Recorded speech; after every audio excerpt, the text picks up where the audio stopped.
Welcome back. This is the Flash I want in James Gunn's DC universe. New DC universe. I wasn't reading the title, I was just going off of muscle memory. Anyways, yeah man, we got I'm pretty sure we either are going to or we got to see like Reverse Flash and the Peacemaker probably episode 7 or 8. It doesn't even have to be the Eobard Thawne Reverse Flash that we know from the CW. It could be a different one. Hopefully not the one from the Flash movie. We don't want that. Um anyways, let's get to it. Channel, we've already made a video about what I expect to see, or rather, what I would like to see, regarding the Joker and Batman of the DCU. Today, however, we're moving away from the Batman world and talking about another pillar of the DC universe that is currently emerging, and we're talking about Flash. Now, the little we know about this character in the DCU is that there will be a Flash movie, presumably in a couple of years, says James Gunn, but they still haven't completed the script 100% and obviously not even the casting. And today we're starting from this, that is, we're starting from what I expect, from what for me could be a good Flash saga. In fact, you'll notice that I'm not talking about just one character, but I'm talking about a saga in general, because we're not only going to talk about Flash, we'll talk about the main villain and then we'll also talk about his future, so about a subsequent character, but in short, you'll understand what it means in the course of this video. In the meantime, welcome back to comics. I'm Mara and today we're here to talk about Flash. Clearly these videos are opinion videos, as I like to call them, so give me your opinions in the comments below and to make myself understood, let me know what you would like to see of this character in this universe. And I would say that we can start. Actual impulse. First of all, just to start, I would like to see a Flash who is already active. Now this phrase, so a character who is already active seems to be something that is quite recurring in the DCU. As for Superman, Superman starts off having been active for 3 years and the character has been, operating as a hero. Batman is definitely a character who has been active for a very long time, so it is something that more or less repeats itself. For me, this must also be repeated for Flash. It is not that strange, if you think about it, considering that this is a world in which metahumans are known, many events have already been known for a very long time and are already underway, so it is not at all strange. In addition, this thing helps to cover up a term that is used a lot in America, namely superhero fatigue, a bit of superhero fatigue in the cinema. This is because, in fact, we are starting to see characters that we have also seen in other TV series and then in other films in the case of DC. Incidentally, the challenge is even worse because we are talking about another universe that has just died and therefore the origins of this character, more or less, we already know. Right. If we see 2 origin stories in the end the story is always the same, but obviously with a different director, a different imagery, of course, but the story is the same, people know the character. Let's show it.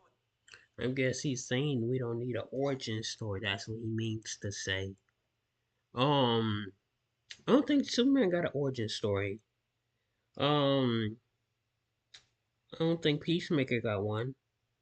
Then we were introduced to him, he was like in jail already. He was like, I fight for justice no matter how many people I gotta kill to get it. And then that was it. I think slowly we're seeing his backstory. Over time though. A story that doesn't need to tell the previous things because we simply already know them, we can already take them for granted.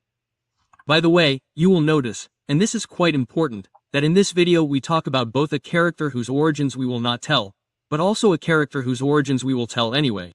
So this is a bit of a dual topic in this video, but again, we'll talk about it later in the video.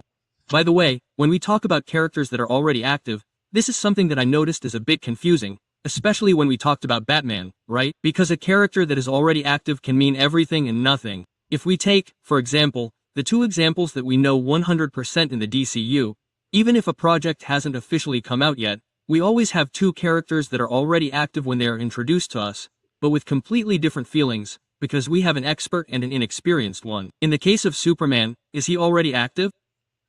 Yes, but for only 3 years, and he still has to fully understand what the path will really be and will actually reach its realization towards the end. On the other hand, we have Al Jordan. Well, Jordan Lenters will be about 50 years old and will actually be Jon Stewart's mentor, so they are two different things.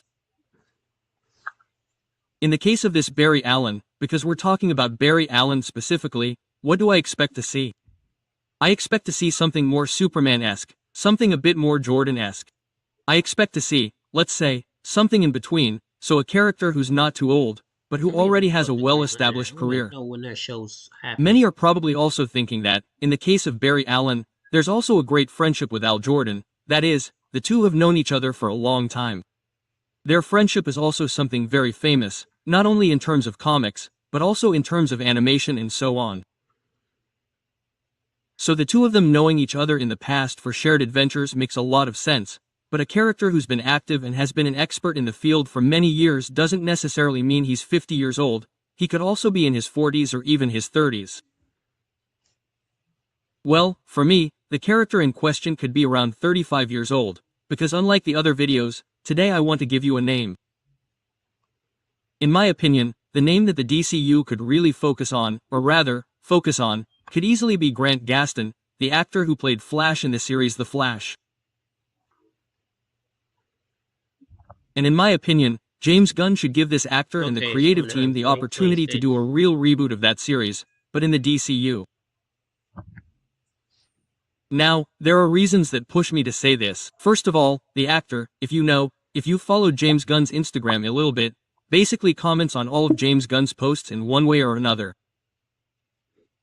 He talked about James Gunn and how happy he is with this new universe and, in the last few days, in an interview which was not only him, by the way, from the cast of The Flash, he was asked which character he would like to play if James Gunn called you for the lasso, and he simply replied, Flash. Then, by the way, I repeat, he's not the only one who answers. In fact, we'll talk about this very soon in the next section of the video. For me, a reboot is something absolutely feasible.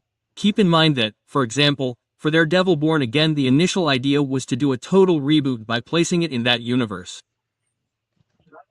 And in the case of this TV series, by the way, in my opinion, we're talking about a TV series that should also be studied in terms of media, because we're talking about a series that started out as a very popular, very famous cult series, and then became a series, I don't want to say shitty, but that is still truly remembered, especially for the final parts, for the serious mistakes, for the lack of budget, even in a certain sense, and also for the lack of imagination in the writing. So, in my opinion, a series like this deserves a reboot precisely because of the final part that went badly.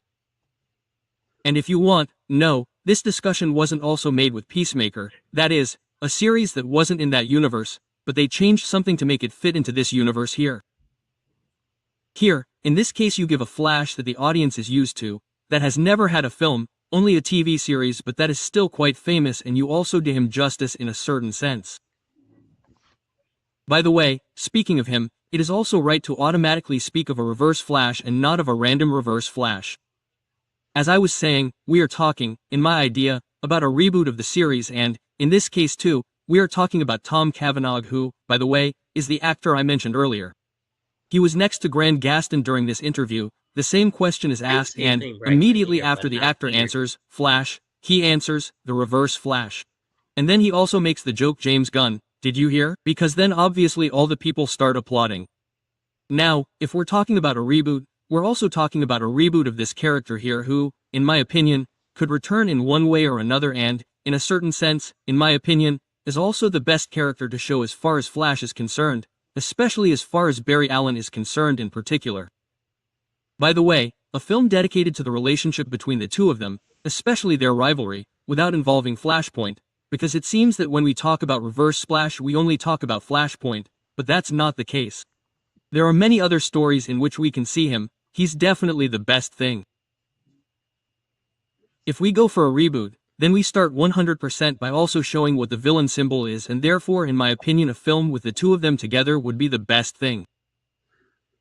But we're talking about a universe, a large universe, and therefore a real saga. Well, for me it's also right to talk about Grant Gustin and give it its conclusion, because I don't expect him to be the Flash for the entire time, and this applies in general not so much to the actor, but to Barry Allen in general, because after Barry Allen, in my opinion, the DCU should also focus on Wally West. I think there's too many people to focus on. We need to pick one. Well, Wally West for me is the best Unless legacy it's a character TV ever, show. because he's the only legacy character that you can see wearing the Flash costume, with the name Flash, and no one will ever complain. We need a new Wally West. Of course. And in this case in the DCU it could be very useful to show the story of a Flash that the audience is very used to, that they are experts on, and at the same time maybe have Kid Flash as a mentor. Now, we're talking about a reboot of that series. Technically Kid Flash is there, and this is where the big changes come in. This is because Kid Flash has to be a slightly different character. Incidentally, there could be a great opportunity because the DCU is also planning a Titans project. Here we will see several young heroes, often sidekicks, and Kid Flash in that case would work very well. So he would be a character to be seen in a project of this type, but also a character who would literally take over from the main character. And all this would also open up another discussion related to DC's legacy characters. Now, Legacy Carter, I continue to use this term that is used in America, simply means a character who inherits a costume, or in any case who inherits something from another character, which is a theme that will evidently be addressed in the DCU.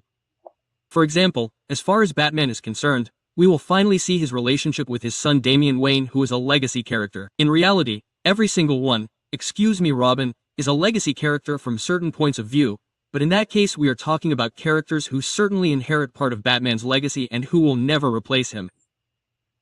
In the case of Lenters instead we will see the opposite.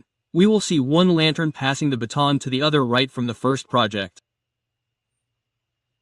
In the case of the Flash, I think they could do something in between, so they could actually see movies, series, maybe even series?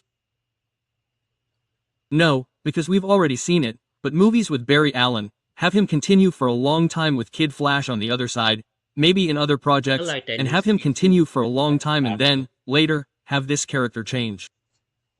Well, it's a Or the slightly regular different comic structure, but costume. it could It's a little definitely basic, work. but it's okay.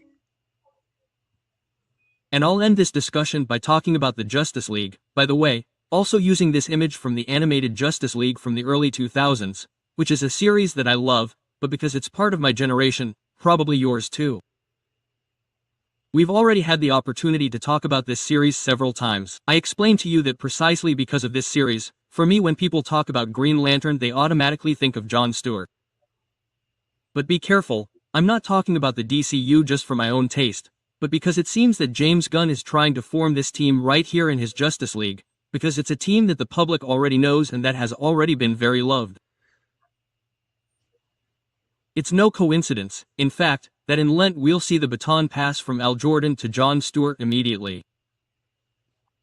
In a case that we've already had in the introduction of Hogwar, even though we're talking about two different Hogwars, but in this case here guys we're also talking about a Justice League in which the reference Flash is not Barry Allen, but Wally West. This is Yeah. revealed when the characters reveal their identities, and obviously Bruce Wayne already knew everyone's identities, and then we also see the red hair under the Flash mask, even though this costume here is a costume more associated, let's be honest, with Barry Allen. Absolutely. Maybe Barry So, to passed. He recap, took up but the as I was mantle. saying before, in my opinion, in terms of legacy Or maybe he characters, just I think they could do something retired. completely different with Flash. I mean, they could maybe have Barry Allen's Flash in the first Justice League team, more classic in this team, making his own movie and so on, and then in a Flash movie, have this handover, and then in the subsequent Justice League movies, see Wally West instead. Yeah, people gonna hate that. In short, this could be the best way to go, in my opinion, as far as Flash is concerned, and I personally would handle it like this. Sure, a reboot is risky, but guys, it's a reboot of a series that, despite everything, is still very beloved. So let me know what you think of what we've said in this video, and as always, we'll probably Nah, they gonna hate that. If they get this, they cast Grant Gustin, he have one movie, and then it goes to somebody else, and they're like, F this, man, I ain't watching this. Hopefully it works though. I hope they get everything they need.